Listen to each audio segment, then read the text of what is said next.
최근에 이제 이런 문의가 많아지는 이유가 뭐냐면 부동산이 너무 이렇게 좀 폭등을 했고 뭐 주식으로 얼마를 벌었어 뭐 이렇게 하면서 재테크 열풍도 되게 크게 불었잖아요. 분양권이 조금 간단치는 않아요. 왜냐면은 청산 가치 때문이에요.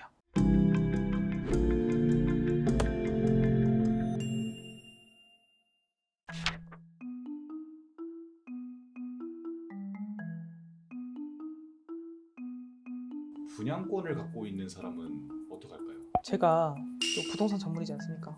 의뢰인들은 제가 도산만 하는 줄 아시겠지만 분양권이 회생에서 별로 이슈가 된 적이 없었어요. 왜냐면은 분양권까지 보유한 분도 별로 없고, 그러니까 분양권을 살 수 있을 정도면 어쨌든 재산이 있으신 분들이니까 이런 분들을 처리하는 케이스가 그렇게 많지는 않았는데, 최근에 이제 이런 문의가 많아지는 이유가 뭐냐면 최근에 부동산 급등기에 2010 18, 19, 20, 21 한 요 기간 동안 모든 온 국민의 관심사가 부동산의 폭등. 안 사던 사람도 사고 한 채 사던 사람도 세 채 사고 막 오피스텔 이런 거 10채 사고 막 이랬잖아요. 근데 뭐 사는 건 좋은데 유례 없는 고금리로 인해서 내 소득으로는 대출 금리를 감당할 수 없는 수준에 이른 채무자들이 굉장히 많아졌다는 거죠. 그러면은 100만 원 내던 이자를 150만 원 낼 수 있어요.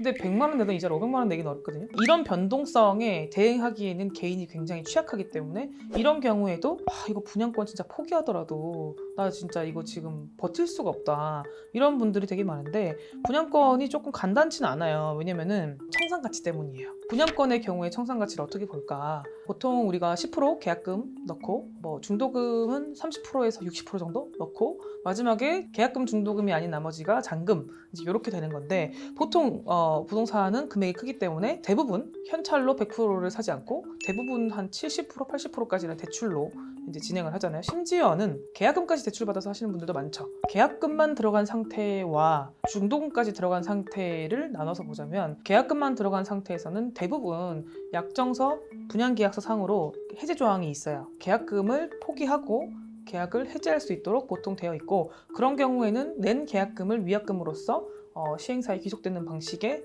계약을 하죠. 그러면 이런 경우에는 회생을 하는 데 있어서 계약금 상당액을 청산가치 반영할 거 없이 진행을 하면 돼요. 근데 문제는 중도금이 들어간 경우에 우리가 중도금 계약을 하고 중도금이 입금되고 이렇게 되면은 민법상 해제권이 나한테 없어요. 해제권이라는 거는 권리거든요. 그 권리가 나한테는 더 이상 없는 거예요. 하지만 상대는 있죠. 시행사는 있어요. 그러면은 나의 이 계약에 대한 해지의 권한이 상대방의 손에 달려 있는 거잖아요. 그럼 반대로 봤을 때 내가 가지고 있는 권리는 뭘까요? 소유권 이전 등기 청구권이 있어요. 나 잔금 줄 테니 나머지 그 아파트, 오피스텔, 상가에 대한 권리를, 소유권을 나한테 이전을 해달라라고 할 수 있는 청구권이 있거든요. 그럼 이런 상태에서 과연 이 사람이 가지고 있는 분양권의 가치는 얼마인가? 라고 봤을 때 들어간 분양 대금 상당액 전체를 다 재산으로 본다면 좀 크죠. 왜냐면은 뭐 상가 이런 거는 막 7억, 10억 막 이렇게 하는데 그러면 들어간 것만 계산해도 막 2, 30억 되기 때문에 가혹하고 이상하잖아요. 왜 이게 지금 저희가 이게 문제다라고 얘기하냐면은 시공사나 시행사에서 계약 해지 안 되는데요? 저희 계약 해지 안 해줄 건데요? 라고 대부분 얘기를 해요. 담당자 단계에서 그냥 잔금 못 갚는구나. 그러면 계약 해줄게요. 라고 하면서 그냥 간단하게 끝내버리지 않거든요. 계약이 정리가 되지 않은 상태에서 회생을 진행할 수도 있거든요. 첫 번째로는 해지를 해달라는 의사를 표시하고 잔금을 못 치르니까 해지해주세요. 라고 이제 얘기를 하는데 안 된다고 얘기하는 경우에는 분양권 계약서마다 조금 다르긴 한데 대부분은 이게 시행사와 수분양자, 그러니까 채무자와의 단일 계약이 아니에요. 그러니까 당사자만 있는 계약이 아니고 중도금이 대출되는 기관이 있잖아요. 그러면은 그 은행을 보통 끼고 하는 경우에, 그러니까 중도금 대출에 대해서 기한이익 상실 사유가 발생을 하거나 대출 원리금을 상환하지 않는 거, 중도금 대출 포함이에요. 이걸 상환하지 못했을 경우에 보통은 이게 이제 좀 불안정하잖아요. 중도금 대출이라는 거는 신용대출이거든요. 아파트를 담보로 해서 대출해주는 게 아니고 너가 앞으로 아파트를 받을 돈이 있으니 그거에 대한 어떤 보증이기 때문에 신용대출이긴 한데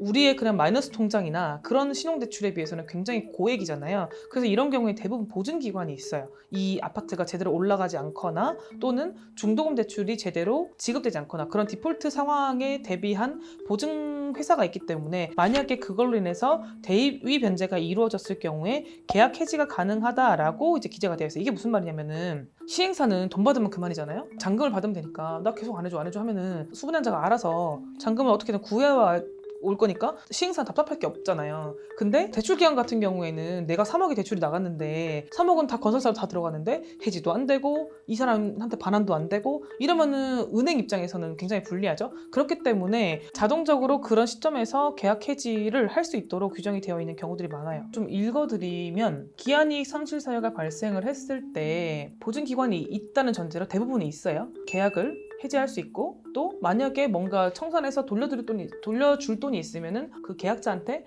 반환을 한다 뭐 이런 취지의 내용들이 대부분 들어가 있어요. 그리고 이런 경우에는 대부분 계약금 상당액이 위약금이 되기 때문에 들어간 계약금은 돌려받을 수 없고 그거는 이제 참고로 알고 계시면 돼요. 이거는 결국에는 내가 이렇구나라기보다는 그냥 물어보시는 게 편할 거예요. 저희한테 어떻게 할지를 물어보시면은 여기 가서 이거 물어봐라 저기 가서 이거 물어봐라 이런 것들 안내드릴 수가 있는데 시행사가 어떤 데냐 시공사가 어떤 데냐 보증사가 어떤 데냐 은행이 어떤 데냐에 따라서 처리 방법이 다 달라요. 그렇기 때문에 그걸 확인하는 게 좋을 것 같은데 제가 일반적인 케이스 보통 분양권 계약에 다 들어가 있는 내용을 말씀을 드린 거고 한국토지주택공사에서 시행하는 분양권의 경우에는 계약자가 실직 파산이나 신용불량의 이유로 경제적 어려움을 겪고 있음을 증명할 수 있으면 분양권 전매 제한 예외의 사유가 돼서 전매가 가능하거든요. 그래서 보통 전매 제한으로 묶여있는 분양권들이 있어요. 그러면 이건 팔지도 못하고 아무것도 못하는 원래는 그런 물건인데 이런 경우는 예외적으로 팔 수 있도록 되어 있으니까 차라리 팔아서 해결하는 방법도 있어요. 그렇게 해서 채무를 좀 줄여놓는 방법이 있고요. 채무자 입장에서는 이거는 이렇게 풀어가야 되겠다라는 거를 제대로 알기 어려운 게 뭐냐면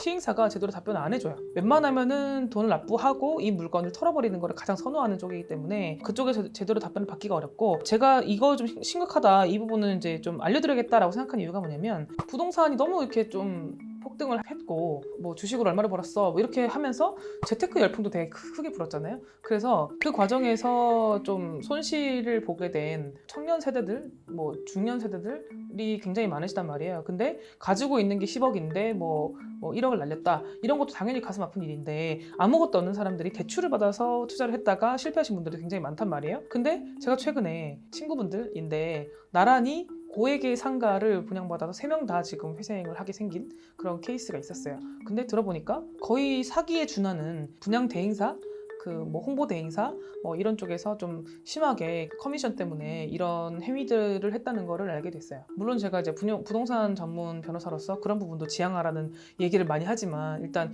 여기는 이제 회생 채널이니까 일단은 그렇게 해서 받은 분양권이 있다면 이거를 또 끌어들여가지고 어떻게 해결하려고 하는 거는 더 구렁텅이로 빠지는 길이 될 수 있어요. 왜냐면 상가가 대표적으로 이렇게 거품이 많은 그런 이제 물건이긴 한데 예를 들면 100을 주고 샀어요. 근데 실제 시장 가치가 70이에요. 그러면은 나는 사자마자 마이너스 30이거든요. 내가 샀을 때는 모르지만 현재 시장에서 그렇게 냉정하게 봤을 때 내가 수습할 수 없는 수준일 수 있단 말이에요. 내 소득은 빤한데 2개씩 받고 이러잖아요. 그러면은 그냥 감당이 아예 안 되는 거예요.